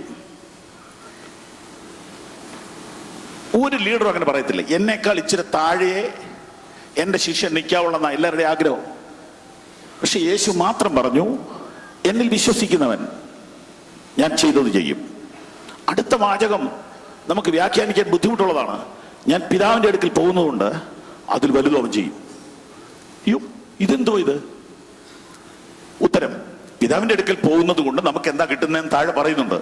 ഞാൻ പിതാവിനോട് ചോദിക്കും, അവൻ സത്യത്തിന്റെ ആത്മാവെന്ന മറ്റൊരു കാര്യസ്ഥനെ എന്നേക്കും നിങ്ങളോട് കൂടിയിരിക്കേണ്ടതിന് നിങ്ങൾക്ക് തരും. പരിശുദ്ധാത്മാവ് നിങ്ങളുടെ മേൽ വന്നു കഴിയുമ്പോൾ നിങ്ങൾ അതിൽ കൂടുതൽ ചെയ്യും. അതെ, ഒരു സംശയം വേണ്ട. അപ്പോസ്തല പ്രവൃത്തികൾ 2-ാം അധ്യായം കഴിയുമ്പോൾ എന്താ സംഭവിക്കുന്നേ? യേശുവിന്റെ വസ്ത്രത്തിന്റെ തൊങ്ങൽ തൊട്ടപ്പോൾ സൗഖ്യമുണ്ടായി. നമുക്ക് ആ കാര്യത്തിൽ സംശയമില്ല. അപ്പോസ്തല പ്രവൃത്തിയിലേക്ക് നിങ്ങൾ വരുമ്പോൾ ഞാൻ വായിക്കാം. 5-ാം അധ്യായം 12. അപ്പോസ്തലന്മാരുടെ കയ്യാൽ ജനത്തിന്റെ ഇടയിൽ പല അടയാളങ്ങളും അത്ഭുതങ്ങളും നടന്നു. അവരെല്ലാവരും ഏക മനസ്സോടെ ആലയത്തിൽ കൂടി വന്നു. മേൽക്കുമേൽ അനവധി പുരുഷന്മാരും സ്ത്രീകളും കർത്താവിൽ വിശ്വസിച്ച് ചേർന്ന് വന്നു. 15-ാം വാക്യം: രോഗികളെ പുറത്തു കൊണ്ടുവന്ന് പത്രോസ് കടന്നു പോകുമ്പോൾ അവന്റെ നിഴലെങ്കിലും അവരിൽ വല്ലവരുടെയും മേൽ വീഴേണ്ടതിന് വീഥികളിൽ വിരിപ്പിന്മേൽ കിടത്തും. യേശുവിന്റെ വസ്ത്രത്തെ തൊട്ടപ്പോൾ സൗഖ്യമുണ്ടായി ഒരാൾക്ക്. ഇതൊരു പബ്ലിസിറ്റി കൊടുത്തിട്ടല്ല, നാളെ തൊട്ട് റോഡിൽ തുണി വിരിച്ചോണം, ഞാൻ വരുന്നുണ്ട് എന്ന് പത്രോസ് വാൾപോസ്റ്റ് കിട്ടിയതല്ല. പത്രോസിൽ, അപ്പോസ്തലന്മാരിൽ വ്യാപരിക്കുന്ന പവർ പബ്ലിക് അംഗീകരിച്ചു, ജനം അംഗീകരിച്ചു. ഇതാ നമ്മള്, ഈ കൂട്ടരാ ഇവിടെ വന്നിരിക്കുന്നത്, അവരുടെ മക്കൾ എവിടെ വന്നിരിക്കുന്നത്. ഇന്ന് പവർ എന്നുള്ള വാക്കിനോട് എന്തോ ഒരു ഇച്ചിരി പോലെ തോന്നുന്നുണ്ടോ? പറയാൻ പാടില്ലേ? അത് പറയാൻ പാടില്ലേ? നമ്മൾ പെന്തിക്കോസിലല്ല. നമുക്ക് ആകെ ഉള്ളത് പവറല്ലേ? നമുക്ക് ആകെ ഉള്ളത് ദൈവശക്തിയല്ലേ? എന്താ അത് പറഞ്ഞാലുള്ള കുഴപ്പം? അത് പറയുകയും വചനം അനുസരിക്കുകയും കൂടെ ചെയ്താൽ ഈ കൂട്ടായ്മയുടെ മുമ്പിൽ നിൽക്കാൻ ലോകത്തിൽ ആർക്കും കഴിയത്തില്ല. ഉപദേശത്തിൽ നിൽക്കുകയും ദൈവശക്തി വെളിപ്പെടുകയും ചെയ്യണം. നിങ്ങൾ ദൈവശക്തിയെയും ബാക്കി പറഞ്ഞാട്ട് തിരുവഴുത്തിനെയും അറിയാത്തത് കൊണ്ട് തെറ്റിപ്പോകുന്നു. അപ്പോ അപ്പോസ്തലന്മാര് വരുന്ന റോഡിൽ തുണി വിരിച്ച് രോഗികളെ കിടത്തുക, നിഴല് തട്ടിയ സൗഖ്യം. ഇത് പബ്ലിസിറ്റി അല്ലെന്നേ, ജനം തിരിച്ചറിഞ്ഞെന്ന. അങ്ങനെയാണെങ്കിൽ ഞാൻ പ്രവചിക്കുന്നു, ഒരു 2ാം മടങ്ങി വരവ്, പെന്തക്കോസ്തിന്റെ ഒരു തിരിച്ചു വരവ് നമ്മുടെ ഇടയിൽ ദൈവം അയച്ചാൽ ഇവിടെ ഇരിക്കുന്ന ശുശ്രൂഷകന്മാർ അവരുടെ ദേശങ്ങളിലൂടെ കടന്നു പോകുമ്പോൾ അശുദ്ധാത്മ ശക്തികൾ അതറിയും. പിശാചിനാൽ ബന്ധിക്കപ്പെട്ട കുടുംബങ്ങൾ അത് തിരിച്ചറിയും. നിങ്ങളുടെ ശുശ്രൂഷകന്മാരുടെ മുഖത്ത് ഒരു പ്രകാശം വെളിപ്പെടും, നിരാശ മാറും. പ്രാർത്ഥിക്കാൻ ആളുകൾ എഴുന്നേൽക്കണം. എലീസ് കൊഹ്ലർ എന്നൊരു സ്ത്രീയെ കുറിച്ച് പറയാം. എലീസ് കൊഹ്ലർ, പുള്ളിക്കാരത്തി ജർമ്മനിയാ. ഒരു ദിവസം രാവിലെ പ്രാർത്ഥിച്ചുകൊണ്ടിരിക്കുമ്പോൾ അവരുടെ മനസ്സിലേക്ക് റെയ്നാഡ് ബോങ്കയുടെ രൂപം വന്നു. വലിയൊരു ഭാരഹൃദയത്തിലേക്ക് വന്നു. മധ്യസ്ഥ പ്രാർത്ഥന ചെയ്യുന്നവർക്ക് ഇതുള്ളൂ. എനിക്കും ഭാര്യയ്ക്കും മക്കൾക്കും വേണ്ടി പ്രാർത്ഥിച്ച് അത്താഴം ഉണ്ണുന്നവർക്ക് ഭാരം വരികയില്ല. മധ്യസ്ഥ പ്രാർത്ഥനയിൽ മണിക്കൂറുകൾ ഇരിക്കുന്നവർക്ക് ചില വിഷയത്തിന് വേണ്ടി പ്രാർത്ഥിക്കാൻ പെയിൻ ഉണ്ടാവും. പെയിൻ. എലീസ് ആത്മാവിൽ നിറഞ്ഞു. ഒരു മരണദൂതന്റെ കയ്യിൽ നിന്ന് റെയ്നാഡ് ബോങ്കയെ പിടിച്ചു മേടിക്കുന്ന ഗൗരവത്തോടെ 6 മണിക്കൂർ ആ സ്ത്രീ പ്രാർത്ഥിച്ചു. കേൾക്കണോ നിങ്ങൾക്ക്? വർഷങ്ങൾക്ക് മുമ്പ് ജർമ്മനിയിൽ നിന്ന് ആഫ്രിക്കയിലേക്ക് പോയ ബോങ്കെ ആ ദിവസം ബ്ലാക്ക് വാട്ടർ, ഒരു സൈസ് പനിയാ, അവിടുത്തെ അന്നത്തെ പനിയുടെ പേരാ ഫീവർ. ആ പനി അടിച്ച് മരിക്കാൻ കിടക്കുക. ബോധം പോയി. ഭാര്യ സിസ്റ്റർ ആനി കരയുക, കുഞ്ഞുമക്കൾ കരയുക. നല്ല ട്രീറ്റ്മെന്റ് ഇല്ല അവിടെ. ബോധം കിട്ടുപോയപ്പോൾ ബോങ്കെ ഒരു സ്വപ്നം കാണുക. ഒരു കറുത്ത പുതപ്പ് വന്ന് പുള്ളിയുടെ മേലെ വീഴുന്നു. പുള്ളി ആത്മാവിൽ അന്യഭാഷയിൽ പോരാടി നോക്കി, നാവ് പൊങ്ങുന്നില്ല. അങ്ങനെ ആ പുതപ്പ് വീണു. അത് മരണത്തിന്റെ പുതപ്പായിരുന്നു. ആ മനുഷ്യന് പ്രാർത്ഥിക്കാൻ പറ്റുന്നില്ല, സിസ്റ്റർ ആനിക്ക് പ്രാർത്ഥിക്കാൻ പറ്റുന്നില്ല. മൈലുകളകലെ മധ്യസ്ഥ പ്രാർത്ഥന ചെയ്യുന്ന ഒരു പാവപ്പെട്ട സഹോദരി ആത്മമണ്ഡലത്തിൽ കേസ് ഏറ്റെടുത്തു. പെന്തക്കോസ്റ്റ് മലയാളി കോൺഫറൻസിൽ വന്നിരിക്കുന്ന സഹോദരി, നിന്നെ ദൈവം പ്രാർത്ഥനയുടെ ആത്മാവിൽ നിറച്ചതല്ലേ? ആത്മാവിൽ പ്രാർത്ഥിക്കാൻ വരം ലഭിച്ച ആളുകൾ ഇതിനകത്തിരിപ്പില്ലേ? നിങ്ങളൊന്ന് പ്രാർത്ഥനയ്ക്ക് എഴുന്നേറ്റ് നിങ്ങളുടെ അഭിഷിക്തന്മാരെ രോഗത്തിന്റെ പിടിയിൽ നിന്ന് ദൈവം വിടുവിക്കും. നിങ്ങൾക്ക് കേൾക്കണോ? ഈ സഹോദരി പ്രാർത്ഥിച്ചുകൊണ്ടിരിക്കുമ്പോൾ ബോധം മറഞ്ഞുപോയ ബോങ്കെ ബോധത്തിലേക്ക് തിരിച്ചു വന്നു. ആ കറുത്ത പുതപ്പ് വെള്ളയാകാൻ തുടങ്ങി. വെള്ളയായി വന്നിട്ട് ഈ സഹോദരിയുടെ ശബ്ദത്തിൽ പ്രാർത്ഥിക്കുന്ന കേട്ടു. പനി മാറി, ആള് സുബോധം വന്നു. 2 ദിവസം കഴിഞ്ഞ് കൈയുടെ വിറ മാറി എഴുതാറായപ്പോൾ സ്വന്തം പപ്പായ്ക്ക് കത്തെഴുതി, സിസ്റ്റർ എലീസിനെ പോയി കാണണം, ഇന്ന തീയതിയിൽ എന്താ സംഭവിച്ചെന്ന് ചോദിക്കണം. അന്ന് ഇതുപോലെ കമ്മ്യൂണിക്കേഷൻ ഇല്ല. ഓടിച്ചിട്ട് ചോദിച്ചപ്പോ പറഞ്ഞു, ഞാൻ അന്ന് നേരം വെളുത്തിട്ട് കിച്ചണിൽ കയറിയിട്ടില്ല, എന്റെ ഹൃദയം പൊട്ടുന്ന വേദന എനിക്കുണ്ടായി, ഞാൻ പ്രാർത്ഥിച്ചു, എനിക്കിപ്പോ സമാധാനമായെന്ന് പറഞ്ഞു. പ്രിയപ്പെട്ടവരെ, ഇതാണ് പെന്തക്കോസ്ത്. നമ്മൾ ഈ പറയുന്ന ബുദ്ധിയും പണവും ടെക്നിക്കും ടെക്നോളജിയും തന്ത്രവും രാഷ്ട്രീയവും കുതന്ത്രങ്ങളും ഒന്നുമല്ല. മുട്ടിന്മേൽ നിൽക്കാൻ ആളുണ്ടെങ്കിൽ പെന്തക്കോസ്തിന്റെ മുമ്പിൽ ഒരു ശക്തിക്ക് നിൽക്കാൻ കഴിയത്തില്ല. ഒരു മന്ത്രവാദത്തിനോ ഒരാവിചാരത്തിനോ പെന്തക്കോസ്തിന്റെ ശക്തിയെ വെല്ലുവിളിക്കാൻ കഴിയത്തില്ല. മലയാളി പെന്തക്കോസ്തിൽ പ്രാർത്ഥനയ്ക്ക് വിളിക്കപ്പെട്ടവർ എവിടെ?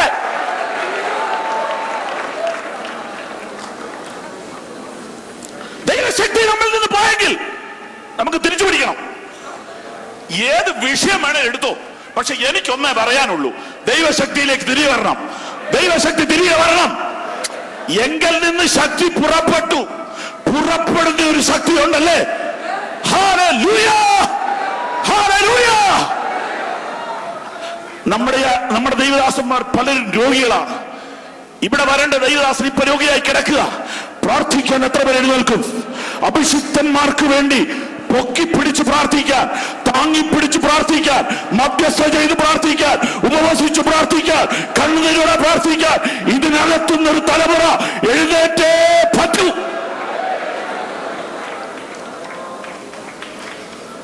ദൈവശക്തി നാം അറിയണമെങ്കിൽ പ്രാർത്ഥനയിലേക്ക് കയറണം. കുടുംബ പ്രാർത്ഥനയുടെ 2-3 വാചകവും ഒക്കെ ഭംഗിയായിട്ട് പ്രാർത്ഥിച്ചൊന്നും കിടന്നാലും ദൈവശക്തി അനുഭവിക്കാൻ ഒക്കുകയില്ല. ചുരുക്കി പറയാം, ഉള്ള സമയത്തിനല്ലേ പറയാൻ പറ്റുള്ളൂ. എനിക്ക് അനുവദിച്ച സമയത്തിൽ ഇനി 10 മിനിറ്റ് കൂടെ ഉള്ളൂ. വേഗം ഞാനങ്ങ് പറയട്ടെ. അന്യഭാഷ പ്രാർത്ഥിക്കുന്ന എത്ര പേരുണ്ട്? ഒന്ന് കൈപൊക്കി. അന്യഭാഷ പ്രാർത്ഥിക്കുന്ന എത്ര പേരുണ്ട്? ഇതൊരു മോശം കാര്യമാണെന്ന് വിശ്വസിക്കുന്ന എത്ര? അത് കൈപൊക്കണ്ട. സ്തോത്രം. ഞാൻ ബുദ്ധി കൊണ്ടും പ്രാർത്ഥിക്കും, ആത്മാവ് കൊണ്ടും പ്രാർത്ഥിക്കും. ഞാൻ അന്യഭാഷയിൽ പ്രാർത്ഥിക്കുമ്പോൾ എന്റെ ബുദ്ധി അബലമായിരിക്കും. ഇതൊക്കെ എവിടെ പോയി? ഇവിടുത്തെ പിള്ളേർ ഇത് കേട്ട് പേടിച്ചു പോകുമല്ലോ. ഇതറിയാത്തൊരു തലമുറ എഴുന്നേറ്റിരിക്കുന്നു. എന്റെ പ്രിയപ്പെട്ടവരെ, നമ്മുടെ പിതാക്കന്മാർക്ക് പണമില്ലായിരുന്നു, കോട്ടില്ലായിരുന്നു, ടൈ ഇല്ലായിരുന്നു, സ്കൂട്ടർ ഇല്ലായിരുന്നു, ബെൻസ് കാറില്ലായിരുന്നു, പക്ഷെ ആത്മശക്തി ഉണ്ടായിരുന്നു.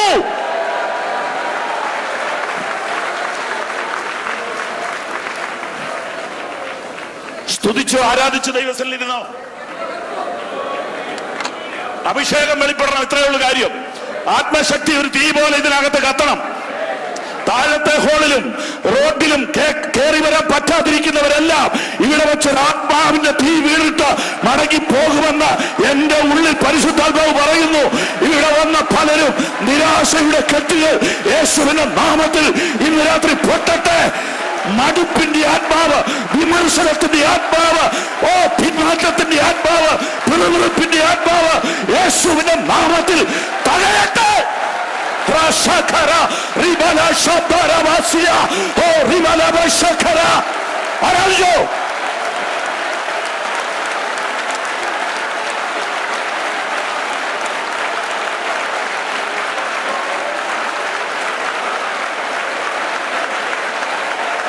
rabala shagadala rababa sikarasia.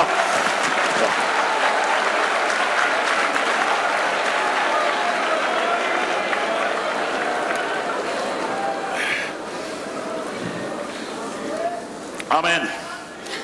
ശക്തി, ജീവൻ. നാം യേശുവിനെ പോലെ എന്നതിനകത്ത് ഒന്നാമത്തെ കാര്യം പവറാണ്. അപ്പോസ്തല പ്രവൃത്തി 8-ാം അധ്യായം. ഓർഡിനേഷൻ ഇല്ലാത്തൊരു പാവപ്പെട്ട സഹോദരൻ പ്രവർത്തിക്കാൻ പോയി. പുള്ളി ഇന്നാണെങ്കിൽ ഒരു കമ്മിറ്റിയിലും എടുക്കുകയില്ല. പക്ഷെ പുള്ളിക്ക് അഭിഷേകമുണ്ട്. എല്ലാ സഹോദരന്മാരെ അതുണ്ട്, നിങ്ങൾ ജയിച്ചു. നിങ്ങൾക്ക് വിചാരിച്ച് എത്രയും പഠിക്കാനൊത്തില്ലേ, വിഷമിക്കണ്ട. PhDക്ക് ട്രൈ ചെയ്ത് കിട്ടിയില്ലേ, വിഷമിക്കണ്ട. ആൽബാമിനെ പ്രാപിച്ചാൽ മതി. പെന്തക്കോസിന്റെ ശക്തി പ്രാപിച്ചാലുണ്ടല്ലോ, നിന്റെ മുമ്പിൽ പിന്നെ ആരും നിൽക്കുകയല്ല. ഇത് അനുഭവത്തിൽ നിന്നായി പറയുന്നത്. എഴുതി വെച്ചോ, ഇത് എഴുതി വെച്ചോ, നിന്റെ മുമ്പിൽ നിൽക്കില്ല. സ്വർണം കൊടുത്തേച്ച് ആരെങ്കിലും വൈക്കോല് മേടിക്കുവോ? ദൈവശക്തി കളഞ്ഞേച്ച് നീ അതും ഇത് കിട്ടിയെന്ന് പറഞ്ഞ് നടക്കുകയാണോ? ദൈവശക്തി കളഞ്ഞേച്ച് എന്തൊക്കെയോ കിട്ടിയെന്ന് പറഞ്ഞ് അഭിമാനിക്കുകയാണോ? നിനക്ക് കിട്ടിയത് ഒന്നും ഒരു പൈസയ്ക്ക് വിലയില്ല. ഇന്ന് രാത്രി ആത്മാവിനെ അതിന്റെ ഉള്ള അളവിൽ പ്രാപിച്ചാൽ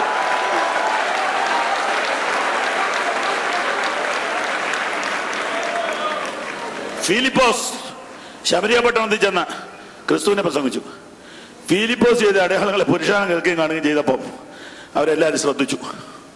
പക്ഷപാതക്കാരൻ മുടന്നൊരു സൗഖ്യം പ്രാപിച്ചു. സൗഖ്യം പ്രാപിച്ചാലേ പറ്റുള്ളതേ. ഇപ്പൊ നമ്മൾ വർത്തമാനം പറയുമ്പോൾ ഏറ്റവും നല്ല ഡോക്ടർ എവിടെയുണ്ടെന്നുള്ള വിഷയം പറഞ്ഞോണ്ടിരിക്കുന്നത്. മറ്റേ പുള്ളി ഒന്ന് കാണുന്നതല്ല കേട്ടോ, ഞാൻ ഇന്നലെ കണ്ടതേ ഉള്ളൂ. അയ്യോ, ആ പുള്ളിയോട് സംസാരിക്കുമെന്ന് നമുക്കറിയാം ഭയങ്കര വിടുതലാന്ന്. ആരോടാ? കഷ്ടാട്ടോ. Praise the Lord. ഈ പുള്ളിയോടൊന്നും സംസാരിക്കാത്ത എന്താ? ഈ മൂലക്കല്ലിനോടൊന്നും സംസാരിക്കാത്ത എന്താ? ഞാൻ നിന്നെ സൗഖ്യമാക്കുന്ന യഹോവയാകുന്നു. ഞാനിപ്പോ ഇവിടെ നിൽക്കുമ്പോൾ ഒരാളെ കണ്ടു, പാസ്റ്റർ സാമുവൽ ജോൺ. കഴിഞ്ഞ കോൺഫറൻസിന് ഞങ്ങൾ പങ്കെടുക്കുമ്പോൾ എന്റെ ഭാര്യയ്ക്ക് മുട്ടുവേദനയാ. ഞങ്ങൾക്ക് ഇവിടെ വന്ന് AC-ക്കകത്ത് കിടന്നിട്ടായിരിക്കും ഇരട്ടിയായി. അനങ്ങാൻ മേല, ഒരു അസുഖവും ഇല്ലാതെ വന്നതാ. അനങ്ങാൻ മേല, മുട്ടിങ്ങനെ വളകത്തില്ല. ഈ ദൈവദാസന്റെ മോനുണ്ടായ സൗഖ്യം അദ്ദേഹം ഈ കോൺഫറൻസിൽ നിന്നുകൊണ്ട് പറയുക. അന്ന് അദ്ദേഹം കൂടുതൽ പ്രസംഗിച്ചില്ല, സാക്ഷി എന്ന് പറഞ്ഞു. ഇന്ന് രോഗികൾക്ക് വേണ്ടി പ്രാർത്ഥിക്കാന്ന് പറഞ്ഞു. എന്റെ സഹോദരിയുടെ മുട്ടുവേദന അപ്പ മാറി. ഞാൻ ഇപ്പോഴും ചോദിച്ചു വല്ലതും ഉണ്ടോ? ഇല്ലെന്ന് പറഞ്ഞു. എന്റെ പ്രിയപ്പെട്ടവരെ, നമ്മുടെ കൈ വല്ലതും ഉണ്ടെങ്കിൽ അത് ഇതേ ഉള്ളൂ. അത് ഇന്ന് രാത്രി തിരിച്ചു പിടിക്കണം. അത് ഇന്ന് രാത്രി മടങ്ങി വരണം. ഇത് അവസരം കിട്ടുന്നിടത്തല്ല. രോഗസൗഖ്യമൊന്നും വലിയ കാര്യമൊന്നും അല്ല. പിന്നെ ഏതായി വലിയ കാര്യമുള്ളേ? ഈ ഇട്ടിരിക്കുന്ന സാധനമാണോ? ഇതിവിടെയല്ല. നിങ്ങൾക്ക് മോശം വരണ്ടാന്ന് ഓർത്തിട്ടതാ. എന്നെ സംബന്ധിച്ചത് ബുദ്ധിമുട്ടാ. ഫ്രീഡം ഇല്ല. പിന്നെ ഒരു കോൺഫറൻസിൽ വന്നിട്ട് നമ്മൾ തീരെ ഇതായില്ല എന്നോർത്തിട്ട് ഇട്ടതാ കേട്ടോ. ഇത് ഒറ്റ പരിപാടിക്ക് ഇടുള്ളൂ, പിന്നെ ഇടുകയില്ല. ഉള്ളതുള്ള പോലെ പറയട്ടെ, അല്ലേ ചെറിയ സാറേ? Praise the Lord. ആമേൻ, ആമേൻ. അഭിഷേകത്തിൽ വലിയ കാര്യമില്ല, അന്യഭാഷ കാര്യമില്ല, പ്രവചനത്തിൽ കാര്യമില്ല. എൻ്റെ പ്രിയപ്പെട്ടവരെ, ഒരു 2% കള്ളപ്രവാചകം കാണും. അത് എല്ലാ ഡിപ്പാർട്ട്മെന്റിലും ഉണ്ടല്ലോ, ഇല്ലേ? ഡോക്ടർമാരുടെ കൂടെ ഇല്ലേ വ്യാജ ഡോക്ടർ? എത്ര എണ്ണത്തിനെ പിടിച്ച്? എല്ലാത്തിനകത്തും വ്യാജനുണ്ട്. 2%. ഇതിനകത്ത് 2 ഇട്ടേര്, ബാക്കി 80 കിടപ്പുണ്ടെന്നേ. എന്നാ ശക്തമായ ദൂത് പറയുന്ന ദൈവദാസന്മാർ നമ്മുടെ ഇടയിലുണ്ട്. അവരെ ഒന്ന് പ്രോത്സാഹിപ്പിക്കുക, അവരൊന്ന് ചാടി എഴുന്നേൽക്കട്ടെ. നിങ്ങളുടെ പുത്രന്മാരും പുത്രിമാരും പ്രവചിക്കും. അവർ സ്വപ്നങ്ങളെ കാണും, അവർ ദർശനങ്ങളെ കാണും. ഇത് പെന്തക്കോസ്ത് മടങ്ങി വരട്ടെ. 8:9. എന്നാൽ ശിമോൻ എന്ന പേരുള്ള ഒരു പുരുഷൻ ആ പട്ടണത്തിൽ ആഭിചാരം ചെയ്തു. താൻ മഹാനെന്ന് പറഞ്ഞ് ശമരിയാജി ഭ്രമിപ്പിച്ചു വന്നു. മഹതി എന്ന ദൈവശക്തി ആകുന്നു പറഞ്ഞു എന്ന് പറഞ്ഞ സ്ത്രീ ശക്തി. അപ്പൊ ആ പഞ്ചായത്തിനെ ഭരിച്ചത് എന്തുവാ? ഒരു സ്ത്രീ ശക്തി. ആഹാ, അപ്പൊ അങ്ങനെയൊക്കെ ഉണ്ടോ? ഉണ്ട്. ഒരു പ്രവാചകൻ അറിയാതെ അങ്ങനെ എങ്ങാനും പറഞ്ഞെങ്കിൽ അല്ലെ കൊല്ലണ്ടാന്നേ, അത് അവിടെ ഉള്ളതാന്നേ. ഉള്ളതെന്ന് ഞാൻ പറഞ്ഞാൽ ആ നാട്ടിൽ അങ്ങനെ ഒരു ബഹുമാനം ഉണ്ടല്ലോ അതിന്, ഇല്ലേ? അവിടെ ഒരു സ്ത്രീ ശക്തിയെ പഞ്ചായത്തിനെ ഭരിക്കുന്നു. ഓക്കെ, ഇതിനെന്നാ പരിഹാരം? അഭിഷേകമുള്ള മരണം. ഫിലിപ്പോസ് സ്ത്രീ ശക്തി എന്നൊന്നും പറഞ്ഞ് പ്രാർത്ഥിച്ചില്ല, ഒന്നും അതാ നമ്മൾ മനസ്സിലാക്കേണ്ടത്. അവൻ അത് പറഞ്ഞോട്ടെ, നീ ഇത് പറ, നീ രക്തത്താൽ ജയമെന്ന് പറ, നീ യേശുവിന്റെ നാമത്തെ വിടുതലെന്ന് പറ, നീ നിനക്ക് കിട്ടിയ മുറി അന്യഭാഷ പറ, വിക്കി പറയുന്ന അതരത്തോട് തിത്തി അത്ര മതി, അത് നീ അങ്ങ് പറ. ആഭിചാരത്തിന്റെ കെട്ടുകൾ അഴിഞ്ഞു വീഴുന്നത് ഞാൻ കാണിച്ചു തരാം, ഞാൻ കണ്ടോണ്ടിരിക്കുക.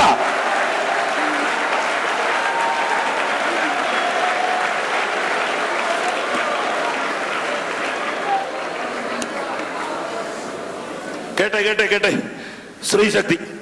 ഇവൻ ആഭിചാരം കൊണ്ട് ഏറിയ കാലം എന്ന് പറഞ്ഞ 10-20 കൊല്ലം പ്രേരിപ്പിച്ചു.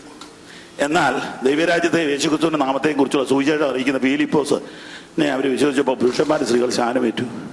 കേട്ടോണേ, ശീമോനും വിശ്വസിച്ച് സ്നാനമേറ്റു. എന്നാന്നറിയോ? ഇപ്പൊ നിലവിലുള്ള ബിസിനസ്സിനേക്കാൾ നല്ലതാണ് ഇതെന്ന് മനസ്സിലായി. അങ്ങനെ വന്ന പലരുണ്ട്. യഥാർത്ഥ പവർ വെളിപ്പെട്ടാൽ അവൻ പിടിക്കപ്പെടും.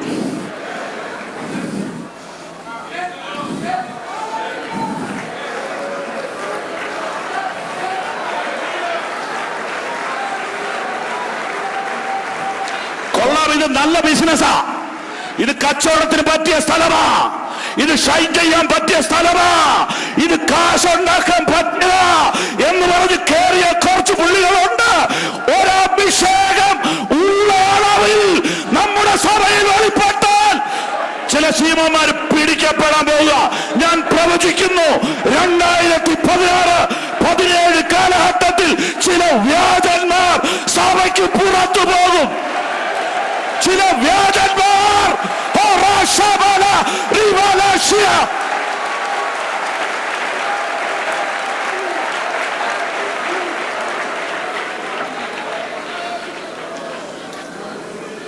അവന് സാധനം ഇട്ടു കേട്ടോ.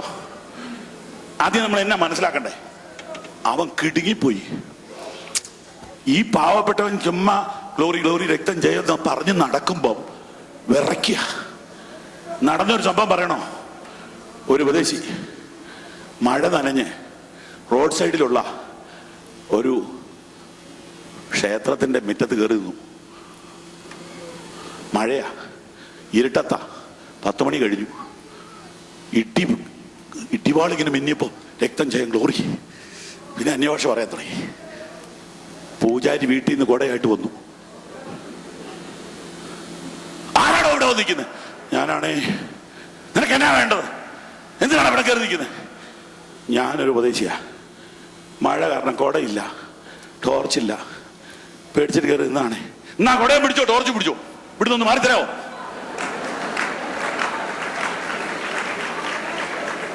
നടന്ന കാര്യം അതിശക്തിയല്ല. എന്തായിരിക്കും നോക്കിക്കാവല്ലോ നിങ്ങൾക്ക്. ഇവിടുത്തെ ശക്തി അവിടെ ചെന്നു. പുള്ളി ഇളക്കി. അവിടെ ഒരുത്തൻ നിന്ന് ഏതാണ്ട് പൊറുപൊറുക്കുന്നുണ്ട്. അവനെ മാറ്റണം. നീ അവിടെ ഇവിടെ നടന്ന് പൊറുപൊറുക്കുന്നതിന് പവറുണ്ട് സഹോദരി. നീ നിന്റെ കിടക്കമുറി കൂടെ നടന്നോണ്ട്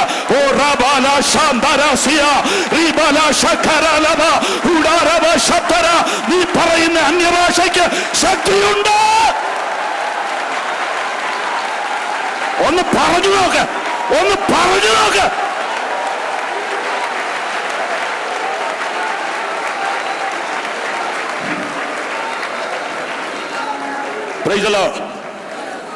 ശീമാൻ സ്നാനപ്പെട്ടു. എന്നിട്ട് വീരപ്രവൃത്തികൾ നടക്കുന്ന കണ്ട് ഭ്രമിച്ചു. കാരണം പുള്ളി ഇത്രയൊക്കെ കാണിച്ചെങ്കിലും വീരപ്രവൃത്തി നടന്നിട്ടില്ല, തട്ടിപ്പായിരുന്നു. എന്നാൽ ഇത് ഒറിജിനലാ. ഈ ഒറിജിനൽ ഇല്ലാത്തതുകൊണ്ടല്ലേ തട്ടിപ്പ് വിളയുന്നത്. ഒറിജിനൽ നിന്ന് പോയിട്ട് കുറെ നാളായി. ഈ നിന്നുപോയി എന്നുള്ള ആ പഠിപ്പിക്കലുണ്ടല്ലോ, ഏറെക്കുറെ ശരിയായിട്ടുണ്ട്. ഇപ്പൊ നിന്നിരിക്കുക. 1-2 പേരിടയ്ക്ക് അങ്ങാണ്ട് ഇച്ചിരി ഒന്ന് പറയും, അത് കഴിയുമ്പോൾ പെട്ടെന്ന് നിർത്തി കളയും. കാരണം അവർക്ക് തന്നെ ഒരു വിഷമമായി, ഇത് വലിയൊരു കളിയാക്കിയെങ്കിലോ. ഇതിന്റെ ലജ്ജയൊന്ന് മാറണമെന്നാണ് എൻ്റെ ഒരു ആഗ്രഹം. ഈ ആത്മനിറവിന്റെ ലജ്ജയൊന്ന് മാറണം. അന്യഭാഷ പറയാനുള്ള മടിയൊന്ന് മാറണം. ദൈവശക്തി നമ്മുടെ ഇടയിൽ വെളിപ്പെടണം. വിദ്യാഭ്യാസമുള്ളവർ, വിദ്യാഭ്യാസമുള്ള ചെറുപ്പക്കാർ ആത്മാവിൽ ആരാധിക്കാൻ മുന്നോട്ട് വരട്ടെ. നമ്മുടെ തലമുറയുടെ സ്ഥിതി മാറും. നമ്മുടെ തലമുറയുടെ സ്ഥിതി മാറും. നമ്മുടെ തലമുറയുടെ സ്ഥിതി മാറും.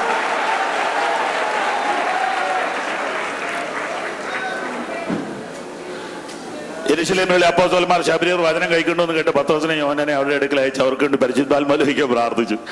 അങ്ങനത്തെ ഉപദേശിമാർക്ക് ഒരു നിർബന്ധമുണ്ട്, സ്നാനപ്പെട്ട ഉടനെ അഭിഷേകം പ്രാപിക്കണം. അങ്ങനെ ഒരു നിർബന്ധമുണ്ടോ? ആയിട്ട് ഇപ്പൊ ഒരു അറിവില്ല. സത്യല്ലേ? ആ, പ്രാപിച്ചതായിട്ട് അങ്ങ് പരിഗണിക്കുക. അതാണ് കറക്റ്റ്. അപ്പോസ്തലന്മാർക്ക് നിർബന്ധ സ്നാനപ്പെട്ടോ? അഭിഷേകം പ്രാപിച്ചോ? ഇല്ല. എന്നാൽ മുട്ടുകുത്തു. ഇനി എന്നെ നീട്ടുന്നതിനാ?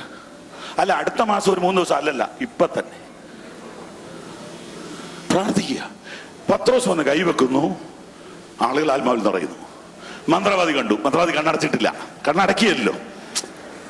അങ്ങനെ ഇഷ്ടം പോലെ ആളുകളുണ്ടെന്ന്. അങ്ങനെ കണ്ണടക്കിയല്ല, എന്നെ നടക്കുന്നത് കാണാനാ വന്നേ. സ്വത്രം. ഇവൻ അഭിഷേകം പ്രാപിക്കുക, പത്രോസ് കണ്ണടച്ച് പ്രാർത്ഥിക്കുക. ഇവൻ നോക്കുക, ഇത് എവിടെയാ ടെക്നിക്ക്? ആളിളകുന്നുണ്ട്. അത് എന്തോ കളിയുണ്ട് ഇതിനകത്ത്. ഇവൻ പറയുമ്പോൾ ആളുകൾ ഇളകുന്നുണ്ട്. എന്തോ ടെക്നിക്ക് ഉണ്ട് ഇതിനകത്ത്. അതെന്തുവാ? കാരണം ടെക്നിക്കിലൂടെയാണല്ലോ ഇത്രയും വന്നത്. അതാ ഈ വിഷയം. ഈ കൃപയാൽ വന്നവന് കൃപയിലേക്ക് നോക്കും, ടെക്നിക്കിൽ വന്നവൻ ടെക്നിക്കിലോട്ട് നോക്കും. നീ കൃപയിലോട്ട് നോക്ക്, നീ കൃപയിലോട്ട് നോക്ക്. കൃപ മതി. ഒന്ന് വാതർന്ന് പറഞ്ഞ കൃപ മതി, കൃപ മതി. ഇവനിങ്ങനെ നോക്കിയപ്പോ അവന് മനസ്സിലായി, എന്താ നമ്മളെ ഇല്ലാത്ത എന്തോ ഇങ്ങനത്തേലും ഉണ്ട്. നിങ്ങൾ പറ, അഭിഷേകം പ്രാപിച്ച അടുത്ത് നിൽക്കുന്നവർക്ക് കാണാൻ പറ്റുമോ? പറ്റും. മന്ത്രവാദി പോലും സമ്മതിച്ചു, എന്നിട്ട് നമ്മുടെ ആളുകൾ സമ്മതിക്കുന്നില്ല. മന്ത്രവാദി സമ്മതിച്ചു. അഭിഷേകം എന്ന് പറയുന്നത് ഇങ്ങനെ കിട്ടിയെന്ന് പറയല്ല, പുറമെ അറിയത്തക്കവണ്ണം സംതിങ്. നിന്റെ ശരീരം ചലിച്ചിട്ട് എത്ര നാളായി സഹോദരി? നിന്റെ വായൊന്ന് ശരിക്ക് ആത്മാവിലൊന്ന് വിറച്ചിട്ട് എത്ര നാളായി? ഇന്നലെ കർത്താവിന്റെ ദാസൻ KC പറഞ്ഞു, ഇത് വിറയ്ക്കുന്ന ഒരു കൂട്ടമായിരുന്നു, ഇത് മുട്ട നീന്തുന്ന ഒരു കൂട്ടമായിരുന്നു. നിന്റെ ശരീരത്തിൽ ആത്മാവിന്റെ തീപ്പരി വീണിട്ട് എത്ര നാളായി? നീ ഒന്ന് ആത്മാവിൽ തുള്ളി ചാടിയിട്ട് എത്ര നാളായി? ഈ വചനം പറഞ്ഞുകൊണ്ടിരിക്കുമ്പോൾ അഭിഷേകം നിന്റെ മേൽ ഇറങ്ങട്ടെ. നീ ഒന്ന് ആത്മാവിലൊന്ന് ചലിച്ചെങ്കിൽ എത്ര നല്ലതായിരുന്നു. അവൻ പെട്ടെന്ന് കാശെടുത്ത് കവറ് പോലും ഇടാതെ കൊടുത്തു. ഇത് കിട്ടാൻ എന്നാ ചെയ്യണമെന്ന് ചോദിച്ചു.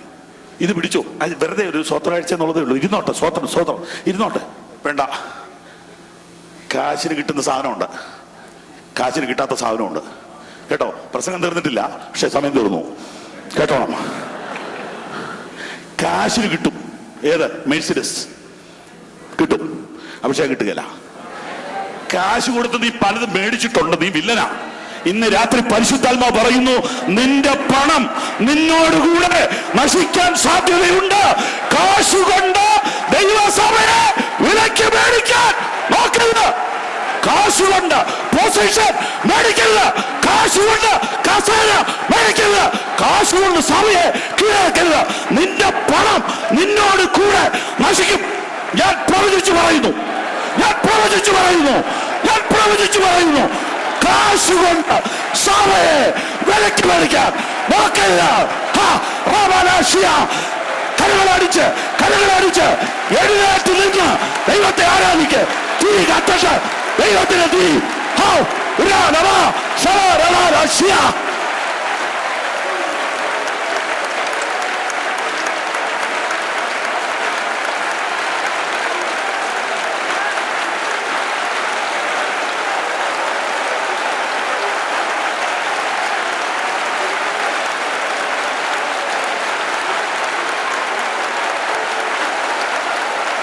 ഈ കാശ് മുടക്കിയത് ഈ അഭിഷേകത്തിന് വേണ്ടിയാ.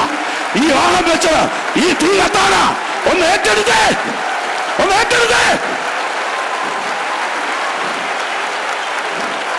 നിറയ്ക്കണമേ കർത്താവേ.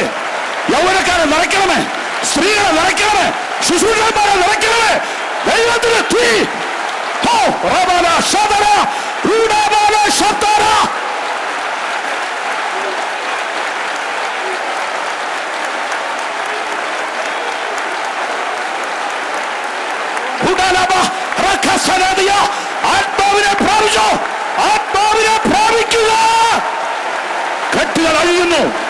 രോഗികൾ സൗഖ്യമാകുന്നു. ഹൃദയത്തിനകത്ത് പുതിയ വെളിച്ചം വരുന്നു. വേലയ്ക്ക് പുതിയ വാതിലുകൾ തുറക്കുന്നു.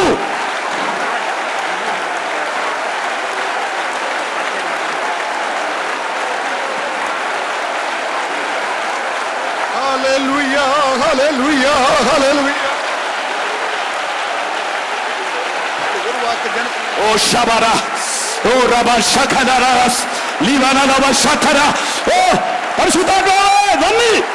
Thank you Holy Spirit. Thank you, thank you, thank U.